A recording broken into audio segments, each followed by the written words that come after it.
Nagapadayon kita mga kauturan kag kabyanan kag aton nga napamatian ang musika nga naghatag refleksyon para sa salmo nga balasahon naton para sa subong adlaw, ang Salmo 103. Okay? Kag sa sini nga bahin sa aton nga programa, aton na nga pagabatonon ang mga mensahe nga nagikan sa aton nga mga connections online. Kag paagi sa aton sa presensya naton sa Twitter, kon karon ginatawag nga X, yari ang mga mensahe nga iga pakigambit naton. Una, nagikan ini kay Pope Leo XIV paagi sa iya Twitter account nga mong Pontifex.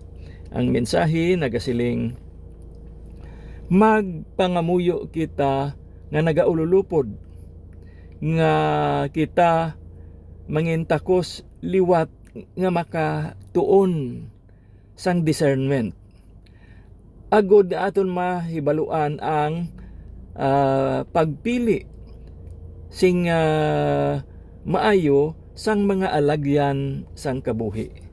Kag kon paano isikway ang tagsa kabutang nga nagatulod sa aton agod magpahilayo kay Kristo kag sa Ebanghelyo. Amen. Nagika naman sa mga sumulunod ni Pope Francis nga aton sadto Santo Papa, ang mensahe nagasiling, si Kristo buhi kag maluyag gid siya nga kita tanan magkabuhi. Siya ang matuod-tuod nga katahom kag kalamharon sining kalibutan. Ang tagsa kabutang nga iya ginatandog nangin na lamharon, mangin na bag-o kag mapun-an sang kabuhi kag kahulugan. Ang masunod ang nagikan sa mga sumulunod naman ni Pope Benedict XVI nga sadto aton Pope Emeritus. Ang mensahe nagasiling, kung ano man ang ginapakabalaan sang nagligad nga mga henerasyon, nagapabilin nga balaan kag dako para sa aton. Kag hindi lamang ini basta-basta nga madula sa aton. Nagika naman kay Sister Luz Aguilar sang Arevalo distrito sining syudad, kag katapo man sang aton nga Arevalo chapter, kag ang iya mensahe iya ginapalambot kalakip na ang panamyaw sa sini nga kahaponanon. Ang mensahe nagasiling, hindi nimo pagdumdumon ang mga butang na hindi nimo sarang mahimo. Ang imo dumdumon kung ano nga butang ang imo nga mahimo, kag himuon nimo ini sing maayo. Amen. Nagika na ini nga mensahe una nga ginsambit ni Saint Padre Pio. Kag nagikan naman sa isa ka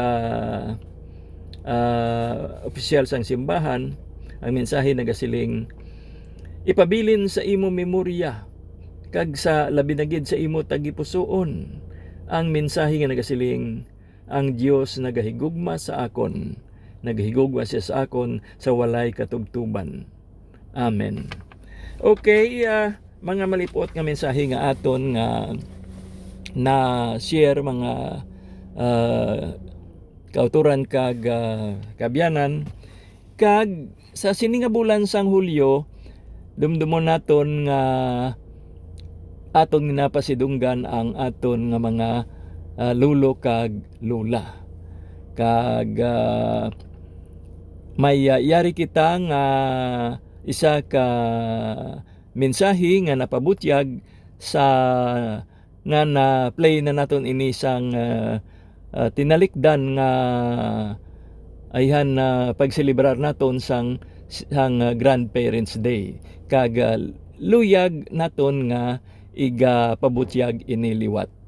Yari ang aton nga pagpamati.